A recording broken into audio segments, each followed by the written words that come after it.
শুভ সকাল আমার প্রিয় বন্ধুরা, কেমন আছো সবাই?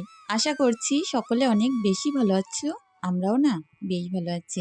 ভারতের ছোট্ট একটি গ্রাম থেকে আমি রূপা। তো চলো আজকের দিনটি পুরোপুরি কি করলাম শেয়ার করতে থাকি। গ্রামের খুব সুন্দর শান্ত পরিবেশে আমার বাড়ি। আর সেখান থেকে আমি চেষ্টা করি তোমাদের সঙ্গে রোজকার আমার যে কাজকর্মগুলো সেগুলো শেয়ার করতে। আর আজকে দেখো সকালে একটু গ্রিন টি বানিয়ে নিচ্ছি। তো এই গ্রিন টিটা আমার অনেক পছন্দ, আর খুব একটা বেশি নেই। তো ভাবছি আবারও একটা কিনে নেব। সকালবেলা না একদম মাইন্ড ফ্রেশ হয়ে যায়। তো আমি এটা চিনি ছাড়াই এইভাবে বানিয়ে খেয়ে নিই। পাতাগুলো দেখো এত বেশি সজাগ লাগে বানানোর পরে, মনে হয় যেন একদম নতুন কাঁচা পাতা দিয়ে চা বানানো হলো। তো যাই হোক, এখন আমার এই যে মাসের জন্য কিছু টুকটাক জিনিসপত্র কিনেছিল হাজবেন্ড, সেখান থেকে ডিমটাই শুধু ভরতে বাকি ছিল। তো ডিমগুলো একটু পরিষ্কার না করে ফ্রিজে কিন্তু রাখা যায় না, ওই কারণে রাতে আমি ঢুকাইনি। এখন প্রত্যেকটা ডিম খুব সুন্দর করে ঢুকিয়ে দিচ্ছি। রাতে আমি ধুয়ে ট্রের ওপরে করে রেখে দিয়েছিলাম। এখন যখন সুন্দর শুকিয়ে গেছে, তো ফ্রিজে রেখে দিচ্ছি। তো খুব সুন্দরভাবে সাজিয়ে নিলাম। আর আমার ফ্রিজটার মধ্যে যত টুকখানি আমি চেষ্টা করি রান্না সবজি কম রাখতে। তো আমার হাজবেন্ড রান্না সবজি ফ্রিজে রেখে দিলে সেটা পরে গরম করে দিলে না আর খেতে চায় না, ওই কারণে আমি কাঁচা মাছ মাংস রাখি। আর এমনি রান্নার জিনিস খুব একটা বেশি না রাখারই চেষ্টা করি। হয়তো রাতে রাখলাম, সকালে বার করে সেটা গরম করে খেয়ে নিলাম। তাছাড়া দিনের পর দিন রাখলে দেখবে সেটা পড়েই থাকে, সেটা না আর খাওয়া হয় না। আর এইভাবে করে জিনিসটা তো নষ্ট হয়, আর ফ্রিজও ভর্তি হয়ে থাকে। তো সিমরানের ঘরটা এখন সুন্দর করে গুছিয়ে দিচ্ছি। তো যেহেতু আমার মেয়ে ভোর ভোর স্কুলে চলে যায়, ওই কারণে কিন্তু বিছনা খাতা ওইভাবে পড়ে থাকে। আর ওকে গুছিয়ে স্কুলে দিয়ে পাঠিয়ে, ওর তো 6:45 দিকে গাড়ি আসে, চলে যাওয়ার পরে তারপর আমি কাজে কর্মে লাগি। আমার কিন্তু সেই 5টা 5:30 থেকে উঠেই আগে বড় মেয়ে সব কিছু রেডি করে স্কুলে পাঠিয়ে তারপরে কাজে কর্মে হাত দিতে হয়। প্রত্যেক দিন ভাবি যে ভোর থেকে কাজ করে কিভাবে আমি 10টা পর্যন্ত শেষ করব। 10টার সময় করে ঈশার আবার স্কুল থাকে, ওই কারণে যত কিছুই হোক না কেন আমার কিন্তু 10টার মধ্যে কাজ শেষ করতেই হয়। তো এদিকে সন্ধ্যায় কিছুটা জামা তুলেছিলাম, তো সেগুলো শুকিয়ে গেছিলো, এই চেয়ারটার উপরে রেখেছিলাম। আর ভিজে যেগুলো আছে রান্নাঘরটায় মেলে দিয়েছি। তো চলো এগুলোকে ভাঁজ করে একে একে যার যার জায়গা মতো সেগুলো গুছিয়ে রাখবো। এখানে বেশিরভাগ সবগুলো আমার নাইটি আছে, আর দুটো একটা নতুন জামা কাপড় আছে। প্রত্যেক দিন মেয়েকে নিয়ে যেহেতু স্কুলে যাই, তো এই সুতির চুড়িদারগুলো পরে যাই, এগুলো ধুয়ে দিই, আবার পরের দিন করে তুলে নিই। তো আমার যেহেতু আয়রন নেই, ওই কারণে আমি কিন্তু কোনো রকম আয়রন দিয়ে ইস্ত্রি করে তারপরে তুলতে পারি না। এমনিতেই ভাঁজ করে কিছুর তলায় রেখে দিই, আর একটু সুন্দর যখন ভাঁজ ভাঁজ হয়ে যায় তখন তুলে দিই। আর এমনিতেও দেখবে বেশি জামা কাপড়ের তলায় যদি দিয়ে রাখা যায় জামা কাপড়, সুন্দর সেই ভাজে ভাজেই থেকে যায়। এখন নতুনগুলো শোকেজে রাখবো। আর আমার রাফ ইউজ করি যেগুলো রোজ, সেগুলো এই যে ক্যাবিনেটটার মধ্যে গুছিয়ে রাখবো। এখানটায় কত জিনিসপত্র যে ধরে তোমাদের কি বলবো। হয়তো স্পেসটা কম হতে পারে, তারপরেও কিন্তু অনেক জিনিস ধরে। একটা জিনিস দেখবে, আলনার মধ্যে যদি জামা কাপড় ভাঁজ করে রাখি, ওটা কিন্তু হুড়ালেই দেখা যায়। আর এরকম ক্যাবিনেটে রাখলে যতই জামা কাপড় হুড়িয়ে থাক যা থাক না কেন, একটা মানুষজন আসলে কিন্তু দেখা যায় না। আর বেশ ঘরটা গোছানো গাছানোই লাগে। তো এখন সিমরানের ঘরটা পরিষ্কার করে চলে এসেছি আমাদের ঘরটায়। আর ঈশা কিন্তু ঘুমাচ্ছে, ওই কারণে খাটটা গোছানো দেখাতে পারলাম না। ঈশা ঘুম থেকে উঠলেই এই খাটটা গুছিয়ে নেব। তো আমি শুধু জাস্ট একটু ধারটারগুলো ঝাড়ু দিয়ে পরিষ্কার করে নিচ্ছি, তারপরে নিচেটা পরিষ্কার করব। প্রত্যেক দিন ঈশা কিন্তু আমার সাথেই উঠে পড়ে। আজ না ঘুম থেকে এত ডাকছিলাম, উঠতেই চাচ্ছিল না। তো যাই হোক, সকালের টাইমটা ওয়েদারটা একদম নরম থাকে, ঠান্ডা ঠান্ডা থাকে, ওই কারণে বাচ্চা কাচ্চা সকালটাই খুব সুন্দর ঘুমায়। আর ঘরটা ঝাড়ু দিয়ে পরিষ্কার করে চলে আসলাম বারান্দাতে। চারিদিকে না এখন এত পিঁপড়ে হচ্ছে কি বলবো। একে তো চারিদিকে জলকর, পিঁপড়েগুলো থাকার জায়গা নেই। আর মাঝখানে একমাত্র আমার ঘর বাড়ি, তো যত পিঁপড়ে সব ঠেলে ঘরে ওঠে। তো চারিদিকে কোনো কিছু রাখতে দিচ্ছে না, শুধু পিঁপড়ে আর পিঁপড়ে ভর্তি হয়ে যাচ্ছে। ওই যে কার্নিশটার ওপর ঝাড়লাম না, নিচে পুরো লাল পিঁপড়ে ভর্তি হয়ে গেছে। আর এই পিঁপড়েগুলো খুব কামড়ায়। সাপ পিঁপড়েও ওরকম ওঠে। ঈশার যে কতবার সাপ পিঁপড়ে কামড়িয়েছে তার ঠিক নেই। এখানে বসে বসে খেলা করে, আর কোথা থেকে গায়ে পড়ে আর ওই সাপ পিঁপড়েগুলো কামড়ায়। অনেক জ্বালা করে জানো তো। তো বারান্দাটাকেও পরিষ্কার করে নিচ্ছি, লম্বা বারান্দা। আর যেহেতু একটু বড় জায়গা আছে, এখানটায় ভাবছি কিছুই রাখবো না, বারান্দা এরকম ফাঁকাই রাখবো। আমার মনে হয় বারান্দা ফাঁকা থাকলেই দেখতে বেশি ভালো লাগে। মনে করছি কিছু ইনডোর প্ল্যান্ট এনে একটা স্ট্যান্ড কিনে সুন্দর করে বারান্দার মধ্যে সাজিয়ে রাখি। আদার্স কোনো রকম আসবাবপত্র কিন্তু বারান্দায় রাখবো না। দেখা যাক কোনটা কি হয়। তো আমার হাজবেন্ডের ইচ্ছে একটা সোফা কিনবে, কিনে বারান্দার মধ্যে রাখবে। সমস্যা তো একটা আছে, আমাদের বারান্দায় প্রচুর পানি ঢোকে। যখন বৃষ্টি আসে পানি ঢুকে আরও ঘরের ভিতরে চলে যায়। তো আমার ঘরটা যেহেতু একদম ফাঁকা জায়গায়, ওই কারণে সামান্য ঝড় বৃষ্টি হলে একদম ঘরবাড়ির ভিতরে পানি ঢুকে ভর্তি হয়ে যায়। ছিট পানি আসে। যতই পেপার দিই যা দিই না কেন বেশি দিন কিন্তু ভালো থাকে না। তো দেখা যাক, যখনকার চিন্তা তখন হবে। আর এখন কিন্তু চলে এসেছি রান্নাঘরে। তোমরা আমার এই রান্নাঘরটা অনেক পছন্দ করো। সত্যি না, যখন কমেন্টে বলো আমারও শুনতে খুব ভালো লাগে। রান্নাঘরের এই কর্নারটা একটা তক্তপোষ দেওয়া আছে। তো এটাও আমি তলাটলাগুলো সবসময় পরিষ্কার করে রাখি। আর যতটুকুনি সম্ভব চেষ্টা করছি এটা ফাঁকা রাখার জন্য। তারপরে এই রান্নাঘরে একটা একটা করে জিনিস রাখতে রাখতে একদম পুরো ভরে উঠছে। তো যাই হোক, নোংরাগুলো মুখ পর্যন্তই এনে একটা স্ট্রের মধ্যে তুলে এখন ফেলে দেব। নিচের এই যে দুটো ধাপ আছে এই দুটো আমি ঝাড়ু দিয়ে নিলাম। আর দেখো এইভাবেই কিন্তু সরু করে ইট পাতানো একদম রাস্তা পর্যন্ত। এইবার বর্ষার সময় জানি না পানি উঠবে কিনা। তোমরা আমাকে বারবার করে বলেছিলে যে দিদি এইবার অন্তত রাস্তাটা উঁচু করো, বর্ষায় যাতে কোনো অসুবিধা না হয়। এই করতেই জানো তো অনেক টাকা খরচ হয়ে গেছে। কত যে মাটি কেটেছে। আর প্রত্যেকটা মাটি কাটা লোকের কিন্তু অনেক অনেক টাকা প্রত্যেক দিন রোজ হতো। তো এই করে অনেক টাকা গেছে। জানি না আর একটু ইচ্ছা আছে ফেলতে পারবো কিনা। তো যাই হোক, ঈশা কিন্তু ঘুম থেকে উঠে পড়েছে। ওকে আমি ব্রাশ করতে পাঠিয়েছিলাম, ব্রাশ করে চলে এসছে। আর এখন সুন্দর করে বিছনা টিছনাগুলো গুছিয়ে নেব। সকালবেলা ঘুম থেকে উঠে যখন দেখি যে দুটো ঘর বাড়ি সবটা পরিষ্কার হয়ে গেছে, তখন যে এক কাপ চা খেতে বসে বসে কি শান্তি লাগে তোমাদের কি বলবো। তো চলো এখন খাটটাকে পরিষ্কার করে নিলাম, যেহেতু নিচে টিচে ঝাড়ু দেওয়া আছে, শুধু বিছনার চাদরটা টান টান করে নিলাম। আর এই সাদা কালারের বেডশিট পেতে যে কি ভুল করেছি কি বলবো, একদম পুরো যাচ্ছে তাই অবস্থা হয়ে গেছে। দুই এক জায়গায় তো আমার মেয়েরা দাগ করে ফেলেছে। ভাবছি কালকের দিকে একেবারে তুলে দেব। দেখতে ভালো লাগে কিন্তু কি জানো তো, এই যে নোংরা হয়ে যায়, বাচ্চা কাচ্চা নোংরা করে ফেলে, ওই কারণে পেতে রাখতে পারি না। আর দেখো আমি এখন এই যে উনান পাড়ে চলে এসেছি, উনানটাকে ঠিক করে নেব। কত জায়গায় একটু একটু ফেটে গেছে, এগুলোকে একটু হাতে ধরে ধরে ঠিক করে না নিতে পারলে আরও ফেটে ভেঙে পড়ে যাবে। উনান খোলা কি জানো তো, যত তুমি লেপে মুছে রাখবে তত বেশি দিন ভালো থাকবে। আর উনান না লেপলে একদম পুরো ফেটে চটে যাতাই অবস্থা হয়ে যাবে, 1 বছরে কিন্তু টিকবে না। আর সবথেকে বড় কথা এটা যে উনান তুমি যত পরিষ্কার পরিচ্ছন্ন রাখবে তত তুমি এখানে একটা পজিটিভ এনার্জি পাবে। রান্নাঘরে কাজ করার কিন্তু আলাদাই একটা শান্তি আসে। আমার তো উনান না লেপে রান্না করতে ইচ্ছেই করে না। তোমরা আগে জানো যে আমার রান্নাঘরটা যখন পুরো মাটির ছিল কি পরিমাণ লেপতাম। এখন তো তবুও লেপা কাজটা একটু কমে গেছে। আর আমার ইচ্ছে ছিল পুরো রান্নাঘরটা মাটিরই রাখবো, কিন্তু কি জানো তো, এত পরিমাণে ইঁদুরের উৎপাত এখানে, যেহেতু চারিদিক পানি মাঝখানটা ঠেকো, ওই কারণে যত ইঁদুর বর্ষাকালে এখানে গর্ত করার থাকে। রান্নাঘরটা পুরো শেষ হয়ে গেছে আমি পুরো মাটি ঠিক করতে করতে। চারিদিকে একদিন দেখবো এখানে গর্ত, একদিন দেখবো এখানে গর্ত, রোজ ঠিক করব রোজ ঠিক করব। পরের দিন সকালবেলা যা তাই অবস্থা হয়ে যেত। ওই কারণে ভাবলাম এই ইঁদুরের উৎপাত থেকে বাঁচতে গেলে আমাকে মেঝেটা পাকা করতে হবে, উনানের ধারও পাকা করতে হবে, তাহলে ইঁদুরের যদি সমস্যাটা মেটে। তো এখন কিন্তু ইদানিং করে একদমই আর ইঁদুর পাচ্ছি না। আর উনানের ভিতর টিতরগুলো দেখছি ঠিকই আছে, আর মাটি তুলছে না। তো যাই হোক, দেখো সুন্দর করে দুটো উনুন লেপে নিচ্ছি। জোড়া উনান, এক উনান দুটোই লেপে নিচ্ছি। আর রান্নাঘরটা পরিপাটি থাকলে এখানে বসে একটুখানি বাদে আমি রান্না করব, ভালোও লাগবে। সকাল সকাল বাড়িতে কিছুই নেই, কি রাঁধবো এটাই ভাবছি। একটুখানি সয়াবিন আলু করি সকাল সকাল, সকালের খাওয়াটাও হয়ে যাবে। তো দেখা যাক কি রান্না করি। সয়াবিন আলু তো করবো ভাবছি সকাল আর দুপুরের জন্য অল্প করেই করব।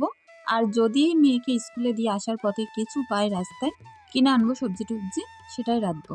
তো চলো আগে এই যে উনান পাট্টারগুলো পরিষ্কার করে নিই। একদম পুরো ডিপ ক্লিনিং করছি, লেপে দিয়ে চারিদিকটা মুছে পরিষ্কার করে দিলে দেখতেও যেমন সুন্দর লাগবে আর ঠিক তেমন পরিষ্কার পরিচ্ছন্ন থাকবে। তো তোমাদের এই উনানটা অনেক পছন্দ, তোমরা আমাকে বারবার করে বলছো উনান বানানোটা দেখাও। তো এই উনান আর কি করে বানানো দেখাবো বলো। আগে যেহেতু একবার আমি বানিয়েছি আর মিস্ত্রিও কাজ করেছে, তারপর কাদা দিয়ে বানিয়েছি। এটা তো আর ভেঙে নতুন করে বানানো সম্ভব না। তোমরা যারা বলছো অবশ্যই আমার আগের ভিডিওগুলো দেখো, ওখানে কিন্তু ডিটেলস আমি দেখিয়েছি। এর মধ্যে মাছ মাছ করে হাঁকছিল, তো কিছু মাছ নিলাম, নোনা মাছ। তো এগুলো ঝাল খেতে খুব ভালো লাগবে। মাছগুলো বেছে আমি ফ্রিজে রেখে দেব, তো বাড়িতে এসে মাছের ঝাল বানাবো। তো চলো রাজহাঁসগুলোকে খেতে দিয়ে দিই, মুরগিগুলোকে ছেড়ে দিয়ে দেব। আর আমার এই ফার্মটা ভাবছি সব কিছু ছাড়িয়ে ঠিকঠাক করে এই ফার্মটার মধ্যে যাতে হাঁস মুরগিগুলো আমি যখন হাজব্যান্ডকে নিয়ে ডাক্তার দেখাতে যাব সব কিছু রেখে যেতে পারি। আমার এই যে রাজহাঁস দুটো দেখো কত সুন্দর হয়েছে, এদের দেখলেই আমার খুব ভালো লাগে। অনেকে বলছে বিক্রি করো বিক্রি করো, বিশ্বাস করো এদের দেখলে না একদম নিজের বাচ্চার মতো লাগে। এরা সারাদিন আমার পেছন পেছন ঘোরে, একবার যদি আমি ঘরে জোরে কথা বলি এরা সঙ্গে সঙ্গে উত্তর নেয় ওই মাঠ থেকে। তো অনেক ভালো লাগে আমার হাঁস মুরগি পুষতে। আর দেখো দুটো ডিমও পেড়েছে আমার হাঁসে, এগুলো পেড়েছে রানার হাঁস আর পাতি হাঁসে। তো ডিমগুলোকে আমি একটু বিল থেকে ধুয়েও নেব। বাড়ির চারিদিকে যখন পানি, ধোয়াধুয়ি কোনো অসুবিধাই নেই। আর রাজহাঁসগুলোকে ডাকতে ওদের বন্ধুরাও দুটো চলে এসেছিল, তাদেরকে সবাইকে বাইরে বার করে দিলাম। এখন সারাদিন ঘাস খেয়ে বেড়াবে। এরা না পুরো ছাগলের মতো ঘাস খায়। আমার বাড়ির চারিদিকে যেহেতু ঘাস ভর্তি, ওরা কিন্তু ঘাস খেয়েই অনেক তাড়াতাড়ি বড় হয়ে উঠেছে। এখন ডিমগুলো ধুয়ে জালনা দিয়ে রাখছি, রান্নাঘরের ছোট্ট জালনা দিয়ে, পরে ঘরে ঢুকে ওগুলোকে তুলে নেব। আর বাসনগুলোকে আমি বাইরে রেখে দিয়েছিলাম মাজবো বলে, এখন এগুলোকে পুকুরে নিয়ে চলে এসেছি মাজতে। সকালে রোদ্দুরটাও সেই আর গরমটাও সেই। এই যে পচা গরমে সত্যিই না কাজকর্ম করতে তো একটু প্রবলেম হয়, তারপরেও নিজের কাজকর্ম তো নিজেকেই করতে হবে। একটা সংসারে দুটো মানুষ যদি ঠিকঠাকভাবে চলে সেই সংসারটা কিন্তু দৌড়ায়। আর যদি দুটো মানুষের ভিতরে একজন একটু ঢিল হয় সংসারটা কিন্তু ঝিমিয়ে যায়। তো হাজব্যান্ড যদি ইনকাম করে আর স্ত্রী যদি বাড়িতে সব কিছু বাচ্চা টাচ্চা সামলায়, সংসারের কাজকর্ম করে, সেই সংসারটা কিন্তু খুব খুশালভাবে যায়। তো আমরা দুজন মিলে পরিশ্রম করে চেষ্টা করে যাচ্ছি আমাদের সংসারটা যেন এইভাবে চলতে থাকে। তোমরা দোয়া করো সব সময় যে আমরা যেমন আছি, যেভাবে আছি না কেন, আমরা যেন এইভাবে সারা জীবন ভালো থাকি আর আমাদের সংসারটা সুন্দরভাবে চলে। খুব বেশি টাকা পয়সা, আহামরি জিনিসপত্র, আসবাবপত্র সত্যিই না, এই সকল জিনিসগুলোর আমার কোনো লোভ নেই। আমার শুধু একটাই লোভ যে আমার সংসার সুন্দর চলুক, আমার বাচ্চাদের ভালো স্কুলে পড়াবো আর সুন্দর শিক্ষিত করে তুলবো, এইটাই আমার সব থেকে বড় লোভ। এখানে দেখো পুকুরে বাসন মাজতে এসছি, আমার সাথে সাথে আমার মুরগিরাও চলে এসছে। তো বাসনগুলো ধুয়ে টুয়ে উপরে চলে যাচ্ছি। উঠোনটা কত সুন্দর ফাঁকা লাগছে না, এই ধারটা পরিষ্কার করে সত্যি উঠোনটা একটা আলাদাই শান্তি আসছে। কিছুটা নারকেল পাতা এই যে কাটা আছে ওগুলোকে চেঁচে কাঠি বার করে নিতে হবে। আমার না ঝাঁটার প্রয়োজন, ঝাঁটা দরকার। বড় উঠোন থাকলে কিন্তু অনেক ঝাঁটার দরকার হয়। তো চলো এখন তোমাদের সঙ্গে রান্নাটা শেয়ার করি। সকাল সকাল রান্না হয়ে গেলে সারা দিন সংসারে কিন্তু অনেক কাজ করা যায়, আর যে কোনো কাজে না আর পিছু টানটা থাকে না। রান্নাটাই সব থেকে বড় একটা কাজ, আর এইটা হয়ে গেলে অনেক কাজ একদিনে সারা যায়। তো প্রচুর কাজ আছে, ভোর 5টা থেকে শুরু করে রাতের অন্ধকার পর্যন্ত কিন্তু এইভাবে পরিশ্রম করে যেতে হয়। তো পুকুরে বাসন মাজা, হাঁস মুরগি খেতে দেওয়া, উনানে রান্না, কাঁচা ধোয়া, তারপর প্রচুর কাজ আছে, ঘর বাড়ি গোছানো, সবটাই শেয়ার করব। তো এখানে দেখো আমি একটু সয়াবিন আলু বানিয়ে নিচ্ছি। তো সকালেও যেহেতু খাওয়া হবে ওই কারণে সকালের জন্য একেবারে সয়াবিন আলু বানাচ্ছি। আর স্কুল থেকে আসার পথে কিছু একটা কিনে আনবো, সেটাই রান্না করব। তো সয়াবিন আলুটা খুব সুন্দর করে একটু কষানো পানি দিয়ে এখন ঢাকা দিয়ে রাখলাম। ওপর থেকে একটু গরম মশলার গুঁড়ো, মিট মশলার গুঁড়ো এগুলোই দিয়ে নিলাম। প্রচুর মেঘলা করেছে, ঝড় উঠেছে, এক্ষুনি বৃষ্টি নামবে। জানি না বাচ্চাকে নিয়ে কিভাবে স্কুলে বার হব, তারপরে স্কুল তো আর কামাই করলে হবে না।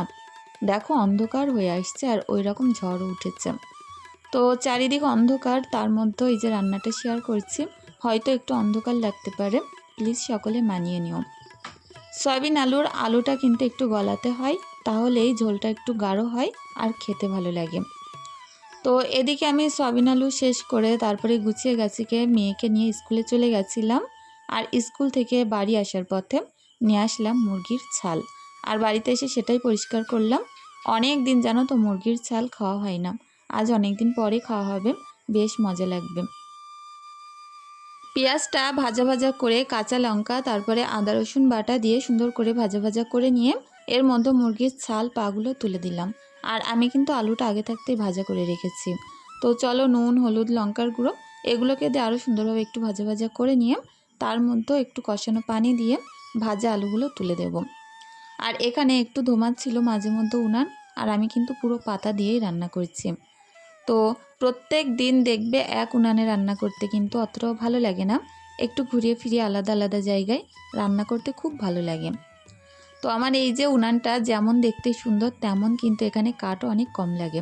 তো অল্প কটা আমি নারকেল পাতা নিয়ে বসছিলাম, সেগুলো দিচ্ছিলাম আর রান্না করছিলাম। তো চলো, ঢাকা দিয়ে রাখার পরে আলু তারপরে মুরগির ছাল সবটাই সেদ্ধ হয়ে গেছে।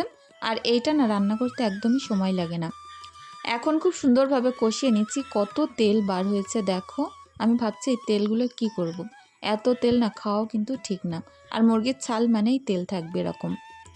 তো এখন সুন্দরভাবে এই যে ফুটিয়ে ওপর থেকে একটু জিরের গুঁড়ো, একটু মরিচের গুঁড়ো, একটু গরম মশলার গুঁড়ো ছড়িয়ে নিলাম। আর এখন একটু ভাজা মরিচের গুঁড়ো দিলাম, দিয়ে এটাকে নামিয়ে নেব। কালারটাও যেরকম সুন্দর এসেছে, খেতেও কিন্তু সেরকমই হয়েছিল।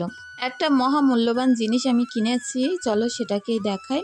100 টাকা ইনভেস্ট করে শত শত হাজার হাজার টাকা কিন্তু ইনকাম করা যেতে পারে। তো আমার এখানে যেহেতু আমি নতুন মাটি ফেলেছি, অনলাইন থেকে এই যে 100 টাকার আমি বীজ কিনেছিলাম, সবজির বীজ।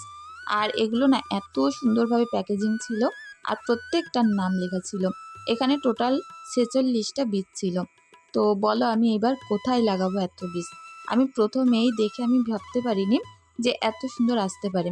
এখন দেখছি প্রচুর বীজ এসেছে। কতগুলোর নাম বলবো বলো। উচ্ছে, দুরকম কুমড়ো, লম্বা লাউ, গোল লাউ, সিম, তারপরে বিনস আছে, বরবটি আছে, তারপরে দুরকম লঙ্কা আছে, ক্যাপসিকাম আছে। প্রচুর রকমের বীজ জানো তো। আমি ভাবছি ক্যারেটে ক্যারেটে করে মাটি তুলে তার মধ্যে পুঁতে দেব। তো যাই হোক, ওগুলোকে আমি সুন্দর করে গুছিয়ে সন্ধ্যায় এসেছিলাম আমরা একটু বাজারে কিছু কেনাকাটা করতে। তো টুকটাক কেনাকাটা করলাম, বাড়িতে গিয়ে দেখাবো। আর এখন এসেছিলাম নেটের দোকানে। আমাদের পুকুরটা যেহেতু বর্ষাকালে ডুবে যেতে পারে, ওই কারণে আগে থাকতেই নেট নেওয়া দরকার। এখানে এই কাকুটার যেমন নেট বিক্রিও করে, তেমন নেটের আবার মাথাগুলো মুড়ে সেলাই করে দেয়। তো ওখানে গেছিলাম, আর নেট পছন্দ হচ্ছে অনেক, কিন্তু আমরা চাচ্ছিলাম আরও একটু যাতে বেশি লম্বা হয়, সেরকমটা হয়নি। তো যাই হোক, যেরকম পেয়েছি সেরকমই নিয়েছি। আর দেখো এখন ঈশা গাড়িতে উঠে কি পরিমাণে কান্না করছে। তো ও না কিন্ডার জয় নেবে বলে কান্না করছিল। আর কিন্ডার জয়টা অনেক দাম নাই, যে কারণে আমার একদমই পছন্দ হয় না। আমি বলছিলাম ওর থেকে অন্য কিছু নাও, মোটেই শুনছিল না। তোর পাপা বলল চলো, যেটাই জেদ করছে সেটাই দেব। তো তার জন্য উঠে আবার সামনে আসলো।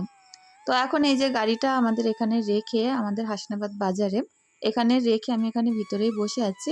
হাজব্যান্ড গেল আমার জন্য একটু ঘুগনি আনতে, রাতে ভাত খাওয়ার জন্য। আর কি বলতো, একটু সবজি ছিল না বাড়িতে, তার জন্য কাঁচা সবজি আনতে গেছে ঈশার জন্য খাবার। এখন দেখো কি কি কেনাকাটা করেছি, বাড়িতে এসে দেখাচ্ছি। এটা হচ্ছে একটা রেনকোট। তো ঈশার জন্য নিয়েছি, একটু বড়সড় দেখেই নিয়েছি। কারণ কি বলতো, এগুলো প্যারাশুট কাপড়ের, খুব একটা তাড়াতাড়ি কিন্তু নষ্ট হয় না। এগুলোর দাম একটু বেশি নেয়, কিন্তু প্রচুর ভালো। আর যেগুলো পেপারের হয় ওগুলো কিন্তু ব্যাগ ট্যাগ লাগলেই ছিঁড়ে যাওয়ার ভয় থাকে। এটা হচ্ছে পুরোপুরি একদম ছাতার কাপড়ের। তো দেখো এখন ঈশাকে পরিয়ে দিয়েছে, প্যান্ট ট্যান্টগুলো তো অনেকটাই বড় হয়ে গেছে, বর্ষার সময় অসুবিধা হবে না। আর ঈশা নিয়েছে একটা এরকম ছাতা, শিং আলা ছাতা। প্রচুর খুশি আজকে জানো তো। আমাকে বলছিল মা এরকম খুশি আমি কখনো হইনি এই ছাতাটা কিনে দিয়ে। তো আর একটা ছাতা আমি নিয়েছি, যেটা আমিও নিতে পারবো, সিমরানও নিয়ে যেতে পারবে। সিমরানের যেহেতু বাড়ির সামনে থেকে স্কুল গাড়ি আসে, ওর কিন্তু রেনকোট ছাতা অতটা বেশি দরকার পড়ে না। ওই কারণে এমনি একটা ছাতা আমি নিয়েছি, যেটা যখন বৃষ্টি হবে ও নিয়ে গেলেও নিয়ে যেতে পারে।